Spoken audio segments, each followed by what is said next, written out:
আর এই মুহূর্তে breaking news আপনাদের জানিয়ে রাখি, কাতারে ভারতীয়দের মৃত্যুদণ্ড রদ। 8 প্রাক্তন নৌসেনার মৃত্যুদণ্ড রদ। আমাদের সঙ্গে রয়েছেন আমাদের প্রতিনিধি রাজীব চক্রবর্তী, আরো বিস্তারিত বলবে রাজীব। দেখো, কাতারে মৃত্যুদণ্ডপ্রাপ্ত যে 8 ভারতীয়, তাদের সাজা লাঘব হয়েছে এবং তাদের মৃত্যুদণ্ডের যে সাজা দেওয়া হয়েছিল চরবৃত্তির অভিযোগে এবছর অক্টোবর মাসে ভারতীয় নৌসেনার 8 জন আধিকারিককে, কর্মীকে আটক করার পর তাদের মৃত্যুদণ্ডের সাজা শোনায় কাতারের আদালত।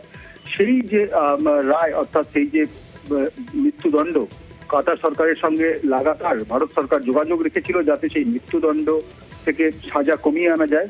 বৃহস্পতিবার আজ শেষমেশ বিবৃতি জারি করে তাদের সাজা লাঘবের কথা জানানো হয়েছে এবং সেক্ষেত্রে ভারত এক্ষেত্রে একটু আশার আলো দেখছে এবং আদালতের রায়ের প্রতিলিপি যদিও এখনো আসেনি, কিন্তু যে খবর আসছে নানা সূত্রে যে তাতে দোষী সাব্যস্ত ওই 8 জনের মৃত্যুদণ্ডের সাজা টলে গিয়েছে, অর্থাৎ মৃত্যুদণ্ডের সাজা থেকে তাদের আপাতত কারাদণ্ডের সাজায় পর্যবেসিত করা হয়েছে এবং সেক্ষেত্রে অনেকটাই লাঘব হয়েছে। তার কারণ যে সমস্ত ভারতীয় নৌসেনার যারা জওয়ান ছিলেন, যারা আধিকারিক ছিলেন, তাদের চরবৃত্তির অভিযোগে সেখানকার আদালত দীর্ঘদিন ধরে তাদের শুনানির পরে তাদের মৃত্যুদণ্ড দিয়েছিল। কেন্দ্রীয় সরকারের তরফে জানানো হয়েছে যে এখনো পর্যন্ত কাতারের আইন বিশেষজ্ঞদের সঙ্গে তারা যোগাযোগ রেখে চলেছেন এবং যে এই 8 জন তাদের ভারতীয়, তাদের পরিবারের সঙ্গেও ভারত সরকার যোগাযোগ রাখছে এবং পরবর্তী পদক্ষেপ কি হবে তাই নিয়ে আইনজ্ঞদের সঙ্গে কথাবার্তা চলছে।